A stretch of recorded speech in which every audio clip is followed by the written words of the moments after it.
नमस्कार, मी अंजली विजय पाटील।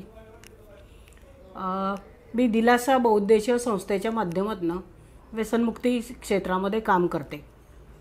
तसं माझं थोडं फॅमिली बॅकग्राऊंड असं आहे की खेड्यातून आलेली, इंटरकास्ट मॅरेज करून जळगावमध्ये आले आणि कामाची सुरुवात करताना हे काम संपर्कात आलं व्यसनमुक्तीचं आणि त्या कामाविषयीची आवड किंवा त्या कामाविषयीची गरज म्हणून मग या क्षेत्रामध्ये हळूहळू मी त्यात इन्व्हॉल्व होत गेले आणि आज गेले 30 वर्ष झाले मी या क्षेत्रामध्ये काम करते।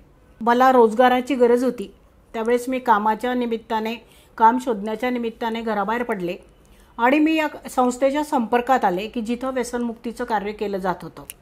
मग मी तिथं माझी गरज म्हणून तिथं काम करायला सुरुवात केली आणि जसजसं त्या कामाच्या अनुषंगाने माझी त्याबद्दलचं ज्ञान वाढत गेलं किंवा ती काम आणि मी आमची जवळीक वाढत गेली, तसतसं मला या कामाचं समाजामध्ये काय महत्त्व आहे हे माझ्या लक्षात आलं आणि म्हणूनच मी आजपर्यंत कुठलाही जॉब न बदलता गेले 30 वर्ष झाले याच क्षेत्रामध्ये काम करते आहे। आणि बऱ्याचदा मला असा प्रश्न विचारला जातो की व्यसनाधीनता ही पुरुषांमध्ये जास्त आहे, मग तुम्ही त्यांच्यामध्ये काम करताना एक महिला म्हणून तुम्हाला काही अडचणी येत नाहीत का? तर माझं उलट असं सांगणं आहे की मी आज समजा एखाद्या बस स्टँडला उभी असेल किंवा रस्त्यावरनं जात असेल किंवा सिनेमा हॉलमध्ये गेले किंवा मी कुठल्याही पब्लिक प्लेसला गेले तर त्या ठिकाणी मला कोणत्या प्रसंगाला तोंड द्यावं लागेल काहीच सांगता येत नाही। कोणीतरी, मी एक महिला म्हणून कोणीतरी मला शिट्टी मारेल, कोणीतरी डोळा मारेल, कोणीतरी अचकट विचकट बोलेल, पण त्याच्यापेक्षा सुद्धा जास्त सुरक्षितता मला माझ्या पेशंटमध्ये वाटते, कारण मुळात ही सगळी माणसं म्हणून खूप चांगली असतात। त्यामुळे यांच्यामध्ये वावरत असताना उलट मी एक सुरक्षित वातावरण अनुभवते, मला त्यांच्याकडनं एक रिस्पेक्ट मिळतो आणि त्यामुळे एक महिला म्हणून पण मला या कामामध्ये कुठल्याही प्रकारचं अडचण आजपर्यंत आलेली नाही। दिलासा बहुउद्देशीय संस्थेची सुरुवात 1999 साली झाली, 26 जानेवारी 1999। आज आता 25 वर्ष पूर्ण झालेली आहेत।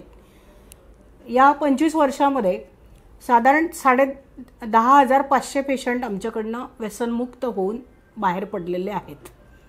वर्षाला साधारण 500 ते 600 पेशंट दरवर्षी व्यसनमुक्तीसाठी ॲडमिट होतात।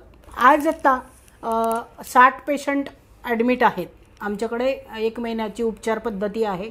या 1 महिन्याच्या उपचार पद्धतीमध्ये पेशंट पूर्ण इंडोअर असतो, याच बिल्डिंगमध्ये असतो आणि असे आज 60 पेशंट आहेत आणि हे सर्व पेशंट पूर्ण महाराष्ट्रामधून आलेले आहेत। MP मधले पेशंट आहेत, UP मधले पेशंट आहेत आणि हा येणारा जो वयोगट आहे तो अगदी वयवर्ष 16 पासून वयवर्ष 70 पर्यंतचा वयोगट आहे।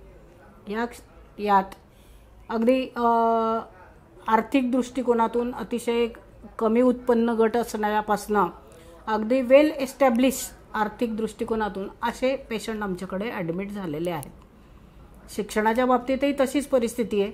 अगदी अडाणीपासून वेल एज्युकेटेड, अगदी मजुरी करणाऱ्यापासून क्लास 1 ऑफिसरपर्यंत अशा सगळ्या क्षेत्रामधले पेशंट आलेले आहेत। त्याच्यावरनं एक गोष्ट अशी लक्षात येते की व्यसनाधीनता हा कुठल्या वयोगटासाठी, कुठल्या जाती धर्मासाठी किंवा शैक्षणिक असं कुठलाही कॅटेरिया ते पाळत नाही आणि मग हे व्यसनाधीनता हळूहळू वाढत जाते आणि एक दिवस मग त्यांना व्यसनमुक्ती केंद्रामध्ये यायला भाग पडतं।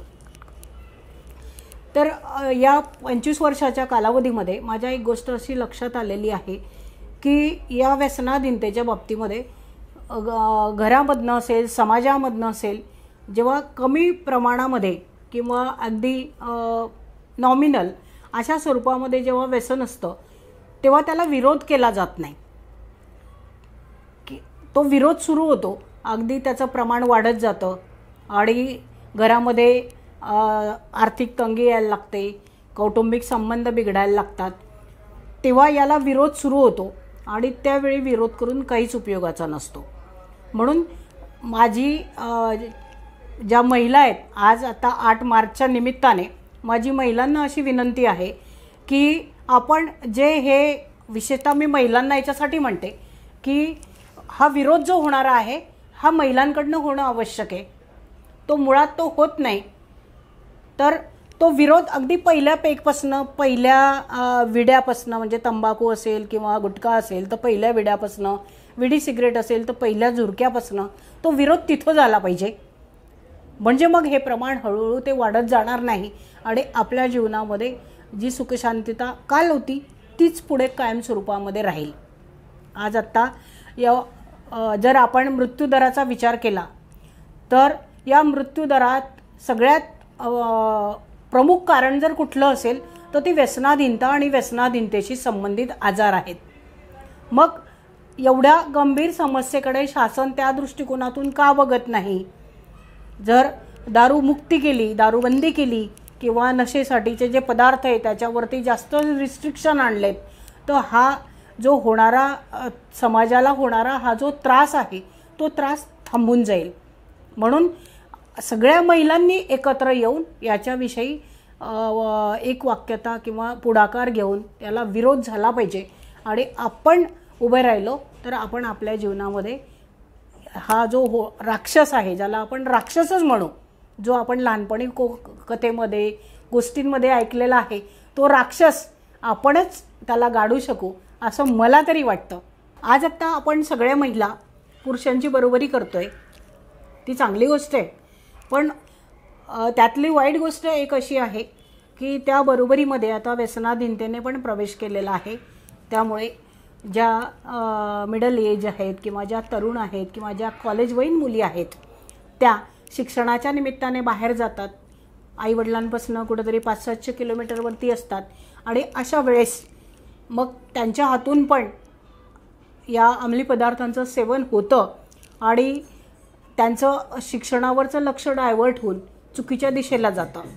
तर निदान आपण महिलांनी तरी या बाबतीमध्ये पुरुषांची बरोबरी न करता आपलं स्वत्व जपणं अतिशय गरजेचं आहे.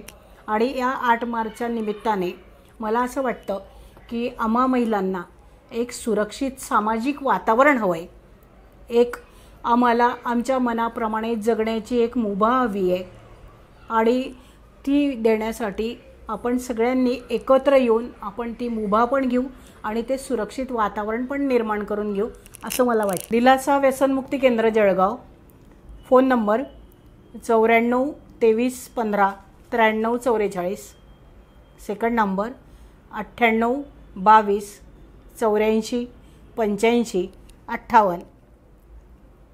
आणखी एक 94 222 75 997.